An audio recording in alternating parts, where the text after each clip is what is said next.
So my dad was a political prisoner, and we left Cuba when I was 13. My dad was in prison for having a Bible in the house. For having a Bible in the house? In the 70s. Police came searching the house. They found a Bible printed in New York, and they put my dad in prison for a year. For a year? For having a Bible? Wow. That's it. That's crazy. How did you guys get out? 93, the U.S. opened an intersection office in the Swedish embassy in Havana. Okay. And they contacted people that have been in jail for no reasons, like stupid reasons. And we got a letter in the house saying, hey, if you want to come to the U.S., with the immediate family, the U.S. is going to pay everything. Really? Yeah. So you come and you get here in Miami? To Miami. Okay. We needed a sponsor. My dad had a friend, they grew up together, and he left Cuba in 1980. Okay. And at least we were coming to not be a burden on, like this person was going to house in his house, help us get, on our feet. And we had like a year to pay back what the government paid. So it wasn't a gift. It was like plane tickets, medical exams, all that stuff. Great. We paid it back within a year. Oh, really? Yeah. So it wasn't free. It was the U.S. government just fronted the money. And my dad told us when we came in, my mom and I, we don't want any shit free, nothing. We're paying what we got to pay back, and never collected any more help or anything, just worked. But you arrived in Miami, and it was 93. 94. I was about to turn 14, so 14. I got here March 28. Don't know any English? No. And May 13, 2 months later, wow. I'm 14. Couldn't go to school because it was already finishing. So, and in Cuba, they kicked me out of school when my dad started doing paperwork. So you weren't with school probably for a couple of years? Almost 2 years. Wow. And when you get to Miami, what happens? We went to this friend's house, and we stayed there a couple of weeks. My dad found like 2 jobs cleaning. Okay. My mom never worked in her life. Never. Not a minute. Always a housewife. Okay. And that was very traditional back yes. then. 5 kids, She worked a lot. 5 kids? Trust me. That's right, 5 kids. Work more than anybody. Because now I got one and I know how much it's a lot of work. Yeah. Yeah. But my dad started working and saving money. I don't know how he did it, making $200 a week. Wow. And 2 jobs. And like a year and a half later, we moved to Orlando. He wanted to start like a business or something. Okay. And we moved to Orlando. Again, I still didn't know English because in Miami, I never learned English. See, but everybody speaks Spanish. Everybody speaks Spanish. Yeah. And we moved to Castleberry. And I went to school for like 2 months in Lyman. And then I finished in Lake Howe. In Lake Howe? Yeah. So you graduate, you don't go to college? No, I didn't graduate. You did not graduate? No. 11th grade, I'm out. Working, yeah. Oh, really? And what did you start working? Cutting grass in a golf course, Rio Pinar. Okay, and so that's where your love for golf starts? Started, yeah. Okay, so you grab a job at a golf course. And you were... And then when I was 22... 17? Yeah. When I was 22, I went back to Seminole Community College, it's now Seminole State College, whatever. And I did my high school, adult high school, whatever that, GED. GED. Yeah. So you finished your high school. I did. You never graduated and went back for college? No, I never went back for college. So you're cutting grass at Rio Pinar till what age? I did it for like a year and a half. Okay. And then I met this guy that was cleaning the Ecker pharmacies. Remember those pharmacies? They're CVS nowadays. Yeah. And he gave me a gig working 7 days a week. And I had like my own route. I had to clean 28 in a week. 28 acres in a week? 4 every day. 2 after they close and 2 before they open. So sometimes I did one at 10 o'clock, next one at 12, next one at 4 o'clock, next one at 6. I sleep in the parking lot of some of the acres. So you were working hard. Yeah. Okay. But not saving money, just blowing it up. Blowing it up. Being young And then Did you have all the same thing, like the big chains? Does that go Never. on? Like the I had Cubans that never. drive in I Miami hate that sometimes? crap. No? no, never had a chain. I hate it. No? You didn't have it? I could be a billionaire and still not buy a chain. Why? I buy a few Rolexes and put it in. Albin. Yeah. But no chain. Shout out to Albin for our watch game Hooking me up with this. For hooking you up. And man, I done so many things. Always jumping from one thing to the next, thinking to what's gonna be better, you know. Right. So my first like real job, I would say real job because I felt normal, you know, because I was always like working at night, cutting grass. Uh-huh. But I worked for Circuit City. Remember that store? Yeah. In Altamont. When I turned like 19. Okay. And back then they had... Didn't you work for Best Buy or Circuit City? No? It was Loso? Okay. I worked for them. And the first year I was there, they were in commission. Okay. And you killed it. The first year, I mean, I might have been 19 from Cuba, and I made like $80,000 on commission. Just because you were selling everything. I spoke Spanish. A lot of people were coming from Venezuela and other countries, and I would help them. And I learned right away to wait on everybody and, always be ready to sell. And some people, a lot of kids there were lazy. And so I became like the top salesperson there in no time. And without knowing English. Bro, it was funny. But you didn't know English, right? No, I didn't even have a high school diploma. And in the the paperwork to get the job, I remember the manager asked me, so you at least you have a high school diploma? And I'm like, yeah. No, I didn't. If he asked me for it, I would have been. You didn't have it. He said, your English is horrible. Imagine, it's bad now, And I say, yeah, but I know Spanish and I love electronics and I'm going to learn. He said, I'm going to give you the job because I need the Spanish, but man, you need to get your English on point, Oh, really? So he gave you a chance? Give me a chance. Have you ever talked to him again? Believe it or not, after I'm doing cigars for a long time, I go to do an event in Daytona and he wasn't the store manager, but like the second guy in the store that we became friends. He's there and he's like, I know you. And I'm like, I know you too, man. And we started talking. Of course, I haven't seen this guy over 20 years. Now he was your manager? He buys my cigars all the time at the store now. Really? Yeah. That's funny. A Greek guy. I love that guy, Nick. That's Nick, really like cool. Every other Greek. Like the movie, right? Yeah. But man, when I was killing it at Circuit City, they cut commission. Sure. That has happened to me twice. I'm doing making too much money. I was making money, and then one next day they're like, hey, you know what? We are not carrying appliances anymore. They stopped doing the appliances. They wanted to do the other, audio and stuff. And tomorrow you're making $12 an hour. Forget about your... That's it. I was like, I'm not doing this. Then I went to work for a closet company. Okay. My uncle was a top-notch carpenter in a closet company. And he told me, hey, come help me, and I'll teach you how to design them, and then you're going to go to houses. And I did that for a couple of years, few years, like 6. 6 years? 6 years. Oh, wow. And I worked, this company that was in Orlando, then they moved to Naples. If I tell you all the houses that I did for stars and stuff, incredible. Tiger Woods' house. I tell you the joke about when we did his house, the one that and I was like... No, you didn't tell me. Yeah. In trouble.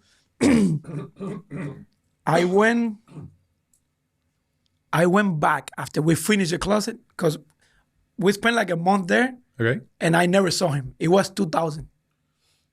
Okay. At his height. At his height. At his height, yeah. And I never saw the guy, but when we finished, he said he didn't like the drawer knobs that we put and a couple of things. They sent me back to change it. And he was there. And I'm there in the closet in an island changing these things and taking some socks and stuff out. And he walks in and he's like, what are you doing playing with my underwear? And I look and I'm like, Tiger. But I still didn't play golf. I love the game when I work at the golf course, but I never played before. So was he nice? He was nice to me. I mean, he only said that and they kept going. Never saw him again, He's a nice guy. But we did like Chuck's garage. We did some work there. Chuck's. That's cool. Jeff Gordon's house. That's cool. We flew to San Francisco. We did Barry Bonds closet. Oh, like wow. Celine Dion. This company. You were doing a lot. All the top. So that gave you some exposure to see different things. see different things that you probably didn't see in Cuba and Miami. Yeah, I got home like sometimes and I'm like, man, I'd rather live in some of these houses garage or closest than my house, you know? It's impressive. Some of those homes are really impressive, yeah. Yeah, I went, I remember we did exposure, I think, is a huge thing. Don't you think? It's everything. People in Cuba live in a box and they don't know anything because they don't travel. They don't read. The TV is the one that the government plays, you know? Mm-hmm. But when you get out of Cuba, you open your eyes and you're like, wow, you meet people from all over the world, different cultures, you know? That makes you, I think that makes you travel and meeting people from all over is the best knowledge you can have. Do you think that exposure is probably one of the big things for somebody as a business person to change? You know, obviously businesses are fluid and, you know, they evolve. And I don't know if you share the same thing. As you travel, as you see more people, as you see more things, it helps you adjust your business to, you know, the different things that are going on in today's economy and society and social media, everything. Like, I think you're 100% right. Yeah, exposure and perspective are huge. I mean, huge. I read. I stopped watching TV. I don't watch TV either. I try not to watch TV. I watch The Bachelorette or Bachelor in Paradise because I think it's great. But I then read. No. I like to read. I like to. Bachelor in Paradise is pretty fun. Yeah. No, I don't even know what that is. I bet. Now how to. You gotta watch it now. It's nice. For 6 months, man, with that baby, and before he was born. You can't watch it. No. Anyways, exposure. So you did the closet for 6 years, and that what happens? What year was that? Because we met 2008. Yeah, I mean, so I did the closet from like 2000 to like 2000. Oh, probably more than 6 years. Probably 7, 8 years. 2007, and then you went to work for Disney. I went to work for Disney and Champions League because I fell in love with golf. You fell in love with golf. This Puerto Rican friend that I have, he invited me to go hit balls, and I couldn't hit the balls, and I'm like, what are you doing? How I can not do this? And he's like, I'm telling you, man, it's not like baseball because we used to play softball. Uh-huh. And I fell in love with the game. And by that time, the company moved to Naples. I needed to move the closet company. And my uncle got out of the company. He was doing his thing in Miami. He moved to Miami. And I was like kind of lost, you know, about 26, 27. And I went to Disney and said, I'm going to start playing golf and see if I can make it as a pro. That didn't happen. But that was a process. You did that for how long? 2 years? More than 2 years. Because when I started the company, I still worked part-time. So I started like in 2008. You started in 2008 because I remember seeing you. Yeah, at Champions Gate. At Champions Gate. Because I had 2 jobs. Yeah, I work at Disney 3 days, Champions Gate 3 days. See, and we met at Champions Gate because I took a job at Champions Gate. Yeah. And tell everybody how we met because I think it's a funny story. I think it's a great story. It's a funny story. So I think I was just there for like a couple of days working at Champions Gate. Parking cars. We all did it, right? Cleaning clubs, parking, valeting, and you show up in your Ferrari. And I was I was like, yeah, look at this big guy. He must play basketball or something, you know? And then he gets out and he's got the same shirt I have. I said, like, you know, this guy works here now. It's got to be a joke, you know? But I asked you to park a car or something, and you kept going. And then you came back, and you had the hat, like ready to work. And he's like, hey, you can go take your break, and I'm going to relieve you. And I'm like, you work here? Yeah. Yeah. I'm going to go park my car. And I'm like, how do you put gas on that thing? Because I make $6 an hour plus tip. You make the same thing. Yep. And that's how we met, bro. Yeah. And it's been a great friendship. I think it's so funny that we met that way because at that point, that was when the real estate market was going down and I was going down with it. And I was about to sell my Ferrari because I was going broke. And I think it's like one of those days that I took it there so that the guy could come to see it I or guess something it is. like that. And the guy ended up buying it from me.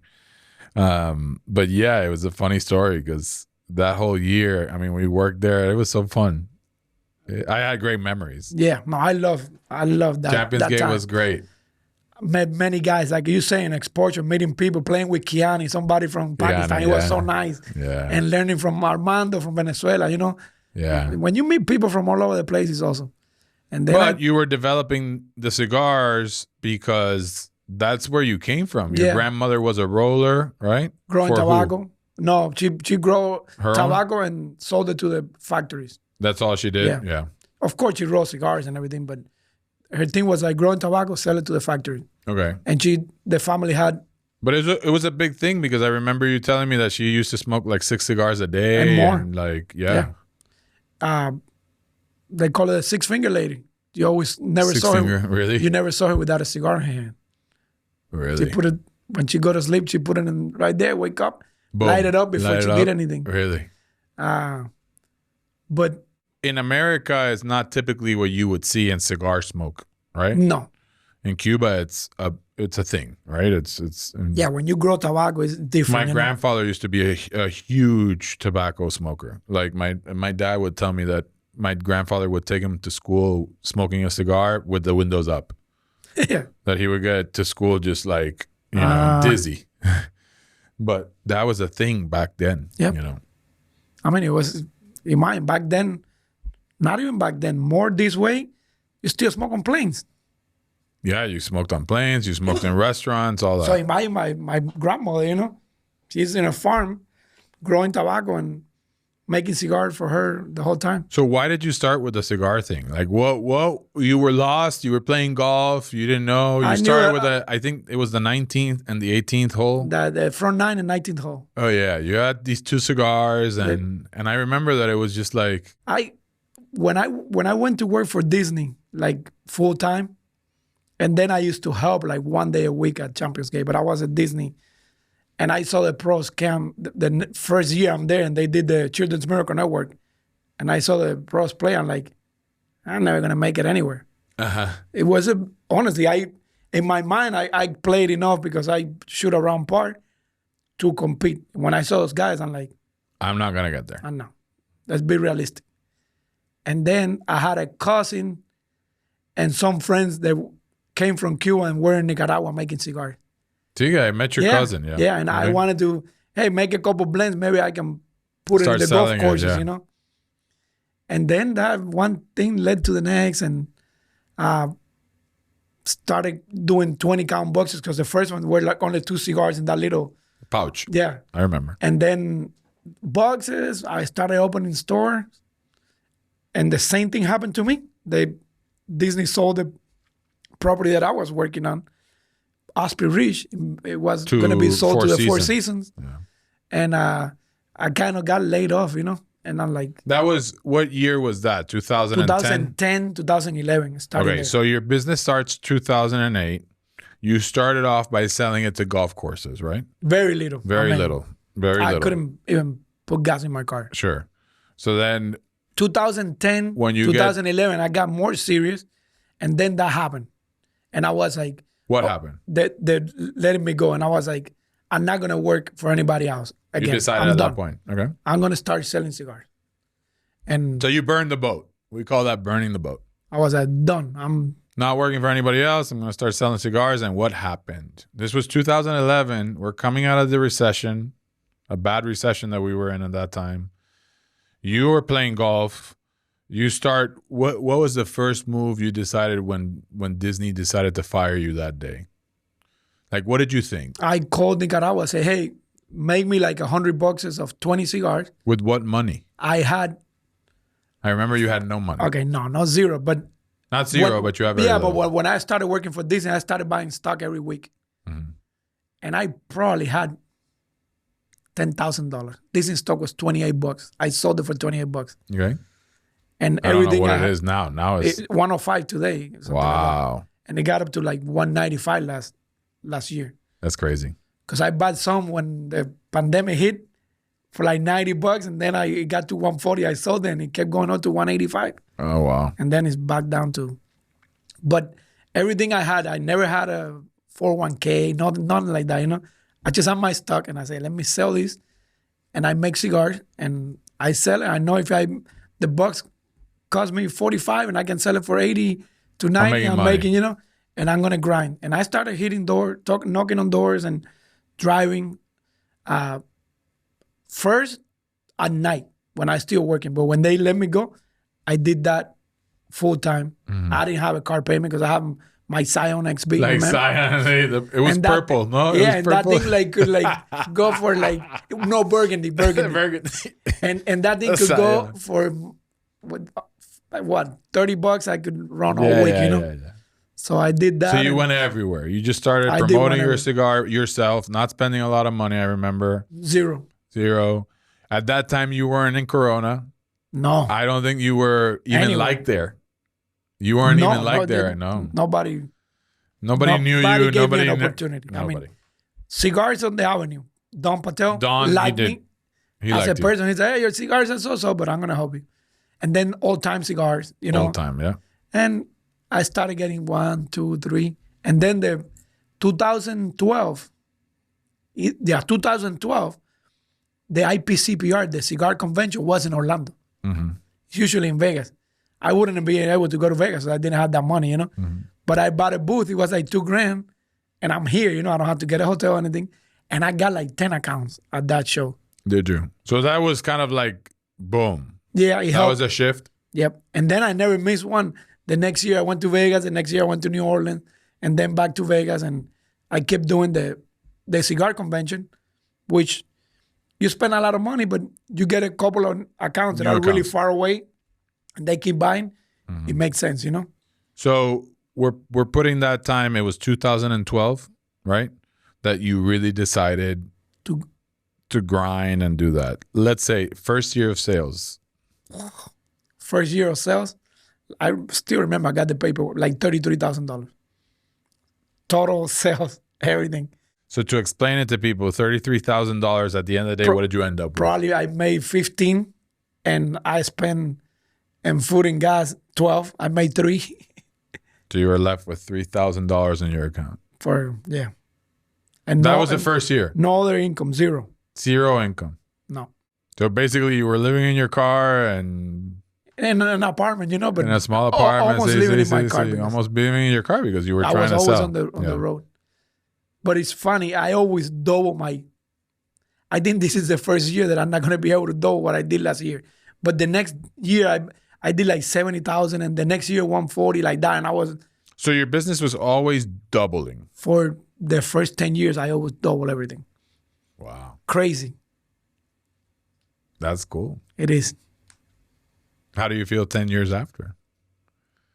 Great. Because we're around the same time, right? Yeah. I remember when I named your truck. Treehouse truck. Yeah, that was me. Yeah, that's a lot of people don't know that, but yes, when I went, I went to your house and we cooked something. Remember? And I went over there. I was crazy. I think I called you and I said like, hey, I think I'm gonna do a food truck. I know you've done that. Yeah. Because you had and me. That was something else. Your ex-wife, she was doing the food truck, but like the construction food trucks, right? Yes. Going to like, you know. Right. So you were integral in that and explaining that. And then you came by the house, we cooked some stuff, and I said, like, what should I name the truck? And I forgot that. So it was that time, 2008, when we kind of met, 2008, 2009. And I only worked 6 years at the closet because I forgot from 2006 to 2008. You did the food truck. My dad had a little commissary. Yeah. And I used to work with him. There you go. So, yeah. So then... we discovered that you had that knowledge, and I said, "Hey, what do we name it?" And everybody at Champions Gate used to call me Tree because of you. Yeah. Explain that. Because you were so tall, and I'm like, I was looking up, and I'm like, this is a tree. El árbol. El árbol. El árbol. And then I said, yeah, call it Treehouse Truck, man. And I did. And we cooked like a Cuban sandwich and a pan con bistec in your house. One day I went there. It was fun because we were trying to figure out like how to do it. I didn't know how to cook. I was watching YouTube videos. Then I hired this guy, and I don't know where he's at nowadays, but it was a fun process. I really remember that. Like it was a shitty time because I was broke, but it was a really cool time because there was a lot of cool random shit happening. And when I opened the truck, you were selling cigars. We didn't see much of each other for a little bit. And then you went to Puerto Rico for a little bit too. I went to Puerto Rico for about a year and a half. Yeah. Next thing I saw you is you're in a Prius, and I was like, you can't even fit in this thing. How are you driving You're that? in a Prius. I love my Prius. The Prius was great. You came to the truck a few times, but after that, we lost it. And then how did it was you and Emil when you started, right? And then that little by little evolutionized. She helped a lot. Yeah, because when I wasn't making any money, at least we could pay the bills. You know? We could pay the bills, right? So then she started working, I believe, in the cigar shop. Old world? Old times. And then Tinderbox in Lakeland. She started working at the cigar shop. And I used to go there and roll cigars and that kind of kept the evolution going. You rented a little office in old times. They gave it to me. They gave you an office. They were very helpful. Rent there. Yeah. He was a very nice guy. Super nice guy. He's like a father to me. He said, hey, I got this space. I don't use it. The son runs the shop now. Yeah, he's a great guy. I saw him in the event out there in Corona. So, you kept growing the company through that, right? And what was your like, oh shit, now? And it's been so like... There's so many shit moments, right? Yeah, and so many steps that I don't even know how.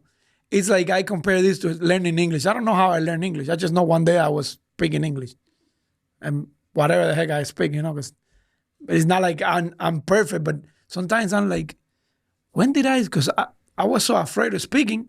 And then one day you started speaking, and I don't even know when was that the company started doing good, but one day I could pay the bills, and the next day I'm making money. Making money, and then I buy a car, and then I buy a better car, and then I buy more cigars, and before I'm like, what? Just, I guess, working 24/7, man. Yeah. The interesting part, though, I think, and you have to realize that you've done a lot of things that you have not noticed throughout the years, because, I mean, you're not studying business. You never studied business. You never looked at that way, but you worked hard. You worked 7 days a week, right? You started getting better with your product. Yeah, learning, making better blends, making better cigars. Learning about your product, right? Yep. Then you started bringing the product, and you started being able to have more inventory, which was huge for you because that was your lifeline, right? Yeah. How many cigars do you have to bring in to be able, like right now it's different, right? Because you're bringing in different blends that sell out, and whenever you can do it again, you do it again. Yeah. Pero at that time, like, how car dealerships say that they need 1,000 cars to sell 500. Okay. Tell us a little bit about how you build that inventory, because that's what builds sales, right? Yeah. Now, having the inventory is what builds sales. Because now you could probably sell whatever you have in your inventory, right?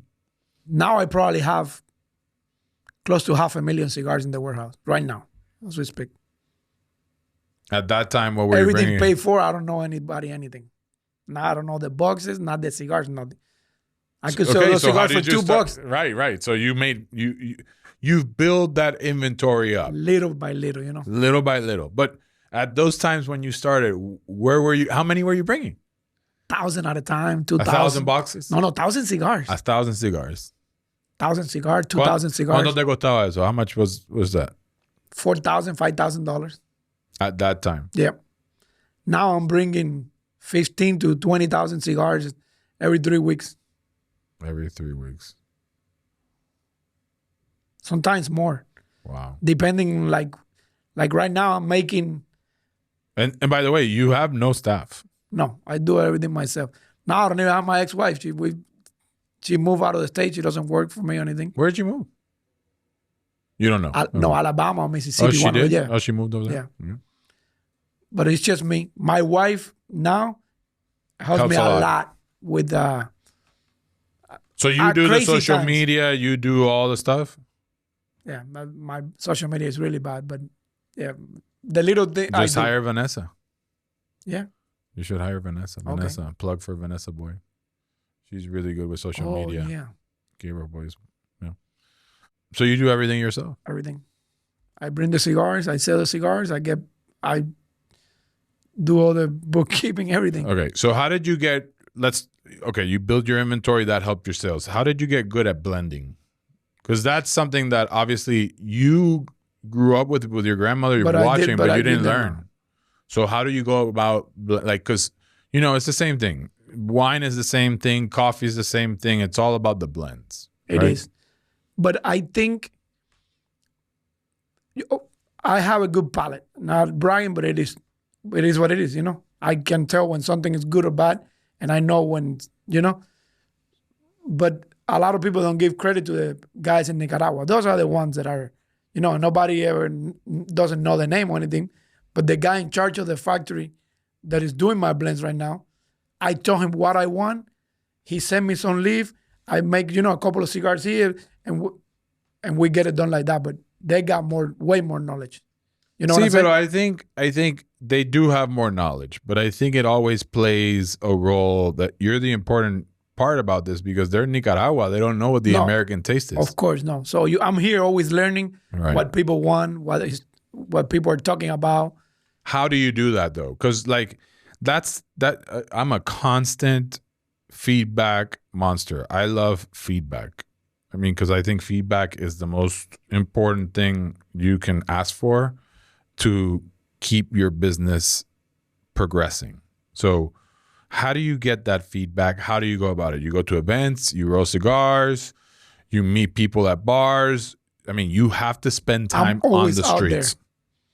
Always at cigar shops, or anybody invite me anywhere. Let's go smoke a cigar. I'm smoking a cigar. I'm bringing different blends. Hey, I'm trying these. Exactly like you say. Tell me what you think about that. What is that? No, a new blend. I'm working on it. You know what I'm saying? They try. No, I don't like this. I like that. And then that's how you. And also, like, I ask all my clients, hey, man, what are you selling the best? What's moving now? Oh, no, this new brand or this new blend. Or people here are more into big ring gauges, or people here like spicy and full. You know what I'm saying? Always asking, always evolving, but using those people's knowledge a lot. Because anytime I want to make something, they're over there, they know, hey, this guy has the best leaf for this and the best leaf for that. Let's put it together and see what comes out, Because I think that's very important, that you have kind of a supporting, cast in Nicaragua that's basically helping you with blends. But you're really the master blender at the end of the day, because you're telling them what you need. What I want. And what the market is looking for, right? So tell us a little bit about how you got to this. Because this is actually a cigar that's 100% ligero. And we can discuss the fact that there was this cigar that they used to call the Skull Crusher. Do you remember? Yes, in Corona? When we used to smoke a lot back in the days. Back in the days, man. In 08, 07, all that, Alejandro, all our friends. And I remember that there was this cigar that was, ¿cómo se llama? Who's the brand? That was a Joya de Nicaragua. Joya de Nicaragua. And that cigar was really strong. Really strong. And we were there, I think the day that the guy actually smoked one really fast and fell outside. They called the firefighters, and me and Alejandro, my one of my best buddies, we're sitting there smoking the same cigar. I don't know if I ever told you the story. And he got up to the bathroom and he's like, oh shit, like I think I'm sick. And I'm like, stop being a little baby. And then you got up and you're like, and then I got up and I'm like, holy shit. And then we hear the fire truck and they tell us the guy broke his skull because he was smoking that cigar. So what's captivating about it? So this is something that I wanted to do for a long time, but I never had the right blend, the right leaf. Okay. Because the ligero, there's been before 100% ligero cigar made by La Flor Dominicana, but it's called nasty ass shit. Nasty ass shit? Yeah. It's a little cigar. I tried. It's a little cigar. It's not a real, like, I would say. Skull crusher. Yeah. It's not a big cigar. Just a little cigarillo, I would call it. Okay. With all ligero. But this is a 6x52 Toro, a real cigar that every leaf is ligero. Some are 3-4 years old. And that's what I think gives it a good balance, because this cigar If you pound it and you smoke it in 30 minutes, of course you're gonna probably feel sick and whatever, you know. But if you take it easy on a full stomach, like after dinner smoke, you will find it really flavorful, balanced, really balanced. Smokes pretty good because ligero is a leaf that is really thick, high up in the plant. It receives a lot of sunlight. A lot of sun. It's not pretty. It's nasty. Yeah. And the fermentation and the aging of this leaf is what makes it such a balanced smoke because it shouldn't even burn right.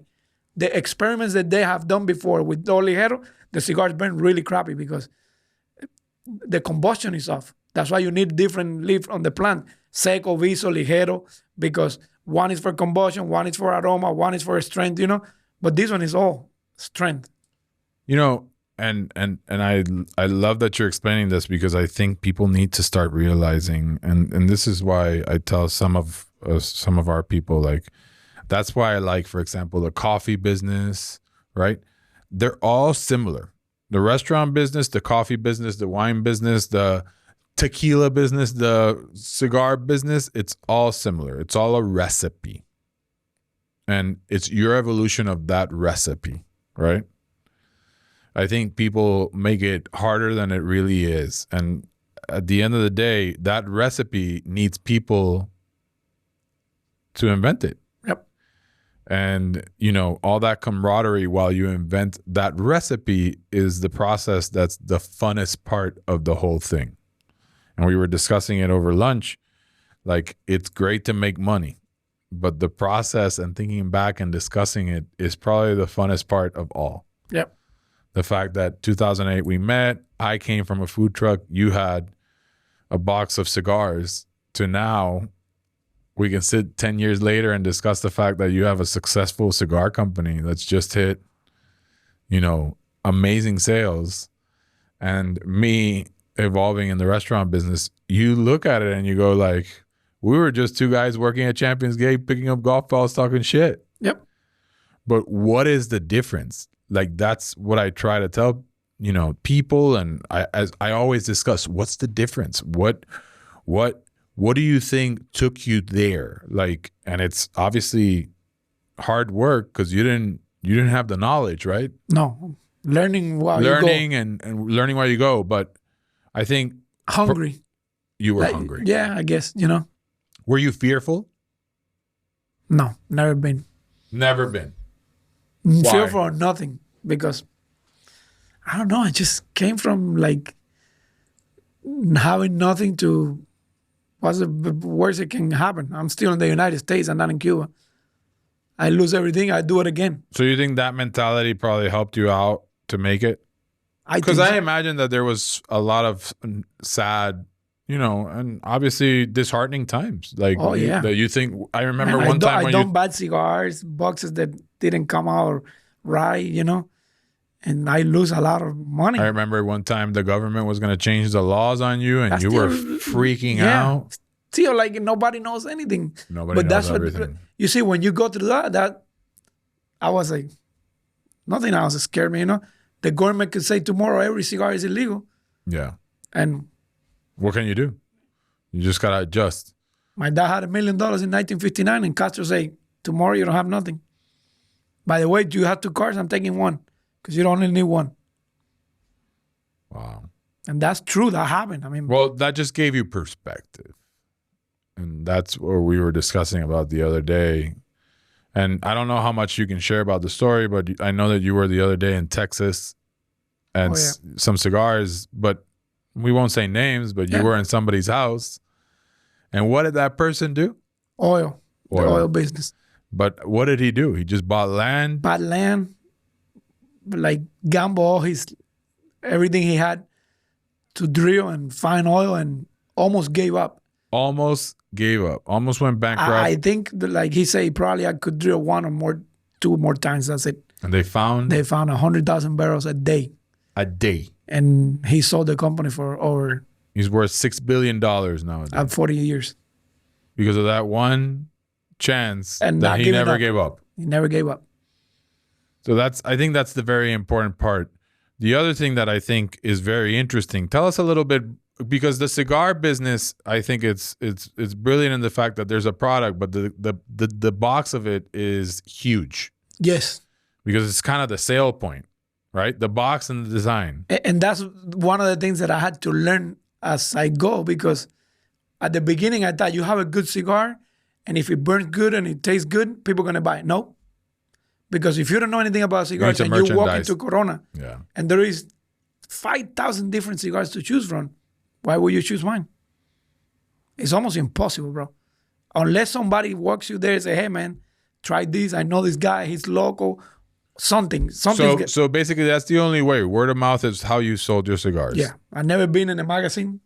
I had reviews in magazines, but I never paid for a magazine ad. Do you had a review in Cigar Aficionado? No, Cigar Aficionado won't review unless you like... unless you pay? Yeah. Oh, really? They say they don't, but... You think so? Yeah, I mean... You haven't been reviewed? Never. Right. And I had some good cigars out there. And I know other people that bigger... Like, there is brands that don't promote, or they don't use the company for ads.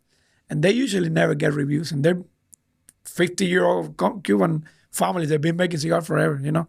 Don't want to say any names, but... No, but let me ask you that, because I will probably ask you this, but... Because I'll probably go back to that topic, but how do you think the cigar business has evolutionized? Or it hasn't? It stayed the same? Because I've seen it. And remember, we discussed it back in the day when we were starting Pick Floyd's. My dad wanted to do cigars, and we discussed about it, but from then until now, I think marketing has changed the game, right? I think social media has changed the game. Because in his core, it's still the same. In the core, yeah? Yeah, the magazine, you have to... I mean, there is companies that spend millions of dollars to be in Cigar Aficionado. They can do it. So the magazine is still an active thing. And still... And it's still considered something very important. And it's still like $200,000 to $250,000 a year to put a page in there, bro. Wow. And, I mean... One page? One page. To be in every magazine, or? 6 magazines. 6 magazines. That's all they do? 6 magazines a year? Yeah. One every 2 months. Okay. But that's crazy, you know, that to think that, like, wow. I'm in the business and I don't even know when was the last time I opened that magazine. You know what I'm saying? There is stores that don't have it. It's crazy to think that. But again, the social media and the new marketing, I think has changed a lot, because there is companies that are selling a lot of cigars, getting like cult following, and they're not in Cigar Aficionado. Because... So it's just the same... I think that's the only thing that has changed. If you can relate it, can you relate it to the beer business? Like, you've seen the beer business develop, and there's so many beers out there. Yeah. Right? And all these cans and all these, you know, it's almost become like a marketing game. Like, who has the coolest can? Obviously, the product is important, but who has the coolest can? I think cigars, a lot of... pulls the first sale, right? And then you try it, and then you... If you like it, wow. You like it, wow, now I'm going to... Now, the thing with cigars is that I always tell my close friends, and I don't know if I ever tell you this, but, man, I picked a business that 3% of the population use. You know what I'm saying? So it's your clientele tough. Is limited. Yeah. Yes. Pretty much everybody drinks a beer if they, you know? Sure. It's not the same amount of people. Coffee, come on. Sure. Everybody drinks coffee, you know? Everybody has to eat. But cigars, I still go to places that people walked in, they don't know anything. They want to start smoking, but they're like, oh, I want the Cuban one. They don't even know Cuban cigars are illegal for the last 60 years in this country. You know what I'm saying? A Cuban one. Nobody says Cohiba, Montecristo. Yeah, it's not made in Cuba. So it's just crazy to think that so many little of the population enjoys cigars, right? And then you have to try to cash out of that percentage that would go and be even willing to try something new, because a lot of the cigar smokers are the same shit, right? Like creatures of habit. They're like, I've been smoking Macanudo forever. That's what I smoke. I agree. There's I like lot Padron, of that. Good, great cigar, the best. But they don't want to give anybody. I tried to give somebody that I see every day, like I used to see every day, one of your cigars, and he's like, no, I don't smoke that. Nope. I smoke this cigar. And that's it. And that's it. It's an interesting business. Now, do you think that the legalization of marijuana has affected the business or helped it? Maybe helped it. In what sense? Just makes it... Maybe more people start smoking? Smoking, no, everything is smoking, close. I had a company approach me the other day to see if I could make a cigar for them with hemp. Because they have the license and a farm and everything in New Smyrna. Okay. And they growing that, and they brought me the oil so I could try. And I'm like, but how I'm going to make this? I can't send that to Nicaragua. It's illegal in Nicaragua. Oh, is it? It will have to be a license to make cigars in the U.S. And that's hard. And try to put that in a cigar, and then it's really expensive too. Because you make a cigar here and you put that stuff in it, it's going to be 30, 40, 50 bucks stick. Wow. But they saying that in California, some of the CBD oil cigars are selling for over $100. No. And like selling out. The people that are making it, it's a real cigar with the oil. With the oil. That's crazy. Nuts. Yep. Wow. So I think you've gotten a lot more publicity and opportunities to do blends for people. Oh, I got people that want calling you me to all create, the time. right. And I'm not even interested anymore. I can't do everything. The Hood and Young brand is taking off big time. And I got you do their cigars. All of the cigars. And we have like 6 cigars now, 6 different blends. And I'm bringing like $500 of each. Wow. That's like... And it's going. It's moving. It's moving. What are your plans for the future? My mind completely went towards this, and but you only have 300 boxes of these. Yeah, no, these are all gone. Tell the story. This is all gone. This is all gone. So let's tell the story of the box, because I think it's interesting. So you don't have to say names. But. Yeah, no, I don't care. You don't mind. He called me. He's the one who told me I can't do it. Probably be like good for him that I mentioned him. Yeah, mention him. This is the original box. But when I talked to a lawyer that helps me with the trademark and everything, he said, oh, a coffin is like 5,000 years old. I don't think you have to trademark the coffin itself. Right. The name, yes, whatever. And I didn't. And when I took a couple pictures to put it online to say, hey, I'm coming out with this box, the owner of Tatuaje Cigars called me. He's like, hey, I own the trademark for Which is fair. Whatever. He owns the trademark. And I said, problem. Yeah, no problem. Yeah. He sent it to me. I saw it. I said, hey, man, but what should I do? First of all, what would you like me to do? I said, I have 300 boxes. Can I sell through this?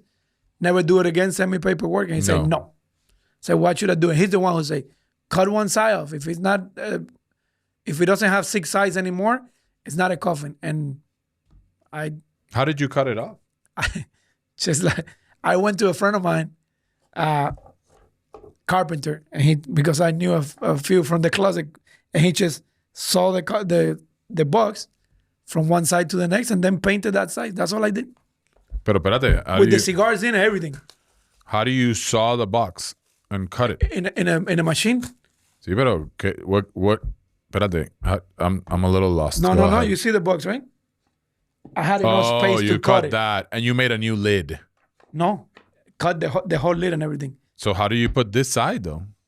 You see the have you ever been in a carpenter shop or no?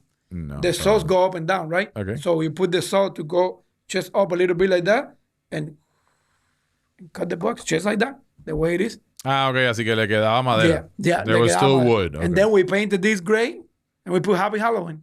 You were able to do that because it has a lot of wood here. Because I was a little confused. I had the space. I had enough space to cut it. Yeah. And which is I'm gonna smoke one of these tonight. If you smoke it with the full stomach, you eat. It's balanced, man. It's flavorful. It's not gonna pull you on your butt. So why did you name it Cordova Morales? My grandmother's last names. Those are your grandmother's last names. Yep. Which I still think you put it in the undercarriage of the cigar. My picture of my grandmother. Yeah. A picture of your grandmother. Yeah. So you keep that going. Yep. So you're doing your own blends. You're doing blends for other people, I think. And not taking anybody else either. I can. So you're just going to keep growing the business little by little? Just because you don't want to grow it? My own stuff and Hood and Young stuff. But I don't want to keep making cigars for, because I have one new person every week. Hey man, I want to do a cigar company. Can you make me a blend? So what do you think? What do you think leads to your evolution? Like, so you just stay making cigars and then one day you give up and that's it? You sell the company? Like, I don't know. Like, how do you go about it in the cigar world? Because for me, I build 50 restaurants and then maybe I sell or I stay just operating and pass it along to my kids. I get the cigar world is like you build this name and you build this brand and then you sell it. Or your kids keep doing it, you know? It's supposed to be in the family. Yeah. But who do you think is your hero? Like, because you have to have a mentor or a hero or somebody that you look, towards. Ernesto Perez Carrillo. Okay. Tell us a little bit about your relationship with him. Yeah. And who is he? He's a legend in the industry. He's been making cigars for as long as I'm alive. Mm-hmm. But his dad in Cuba was the owner of La Gloria Cubana. La Gloria. And he's one of the few people that when he came in, he won the lawsuit against Cuba. And La Gloria Cubana, he was able to still make it in the United States. He used to make cigars in 8th Street in Miami, Calle 8. The factory was called El Crédito Cigar Factory. El Crédito. El Crédito. You go there and you get a cigar on credit. I'll pay it tomorrow, you know. I'll pay it tomorrow, see. And his dad, I mean, I have a really good relationship with Ernesto, and we became friends because of music. Because you know how much I like music, and I play percussion. And he was a drummer too. He wanted to play drums all his life, study. But when he was in his 20s, in the 80s, his dad passed away that. And he knew a lot about cigars, but it wasn't his thing, you know? He wanted to do something else. And he got like pushed into, hey, you got to take care of this business. And he did it, but he really wanted to play music. But then he said when he started making blends and learning the business and doing it every day, completely fell in love with it. That it was his life, still his life to this day. What is his brand? It's Ernesto Pérez Carrillo. Now it's EP Carrillo cigars because Picarillo. EP Ernesto Epe Carrillo. Epe Carrillo. But what's cool about his story is that when he took over the factory and started making cigars, Cigar Aficionado came out. The magazine, 1990, 91. Marvin Scheck. And came to Miami. He was the first guy that the guy that they interviewed in the first magazine. Oh, really? Ernesto Pérez Carrillo. Under Gloria Cubana. Under La Gloria Cubana. Ernesto Pérez Carrillo, the son of a cigar maker. Professional. And he said that they were always in Miami, like a mom and pop shop. People came there to buy the cigars, but it was like you having one little restaurant and you work it every day. To like Cigar Aficionado blowing up the brand, became cool. Everybody wanted to smoke. And from 91 to 99, his company grew so much. I don't know exactly, but he sold it for over $50 million. Oh, he did? Okay. Yeah. And he signed a non-compete for 10 years. Okay. And worked for General Cigar, they bought the brand. And he was making a lot of money just to go around and talk. And say hi. Yeah. But when the time came, he bought land in Nicaragua, Dominican Republic, opened a factory, and started a new brand with his two sons, daughter and son, EP Carrillo Cigar. His son was studying law, and I think he did that, but his daughter is the one that stuck with him. And they just got like #1 cigar of the year last couple of years. They did, yeah. So they're in Miami, no? Yeah, that company has like, we were going to do a cigar together. He told me, come to Dominican, we're going to blend something together. We're going to put both name in the box and all that before the pandemic. Pandemic hit, and then he won #1. And he was like, forget about you. Now he's so busy, man. So busy. I called him the other day and I say, hey, can we still make that cigar? And he's like, yeah. Give him a couple of years. He said, I got 50,000 boxes in back order right now. Holy shit. He sold 50,000 boxes that he don't even have. And he's making. Jesus Christ.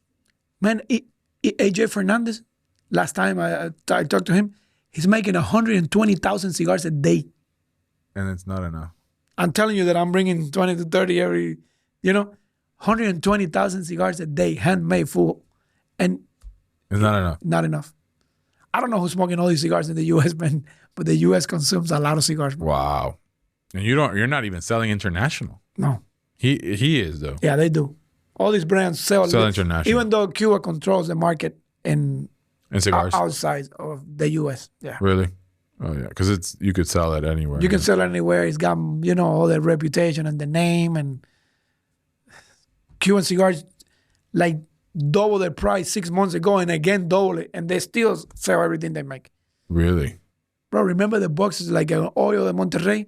They used to be $250. It's like $5.99 now for a simple 25 count box. Crazy, huh? Siglo 6 is 2,000. It's crazy. It's crazy shit. Crazy. Wow. So that market's changed just as much as ours. Yeah. That's crazy. The pandemic changed the business big time. Do you think it accelerated the change? Man, when that thing hit for like 2-3 weeks, I was scared. That's the only time probably I've been scared. Like, man, and I just brought like a bunch of cigars before. Too. I had like 40,000 cigars. They landed, and then they said, no, everything's shutting down, whatever. Man, 2-3 weeks went by, and I started selling cigars. And Dominican shut down, and Nicaragua never shut down. I started getting people calling me from all over the United States states that I never sold to. Hey, we want to buy bundles. Do you have any cigars? I used to buy from Dominican. Oh my God. I can get it now. And those people never left. So you gave them good service, and they never left.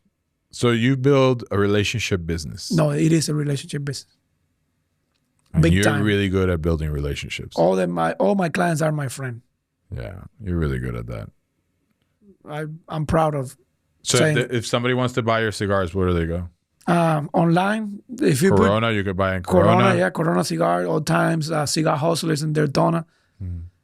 Corona doesn't have the entire line. They have like the most expensive ones, but like Old Times and Cigar Hustlers have the whole line. Everything you want. Cool. So I got like 20 different cigars. That's awesome. Thank you, man. Thanks for you. coming by. Your stories are really man. interesting. Yeah. Thank you, bro.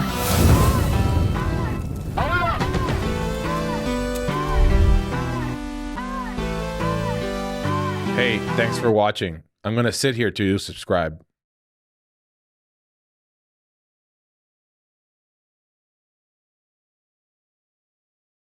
Hello?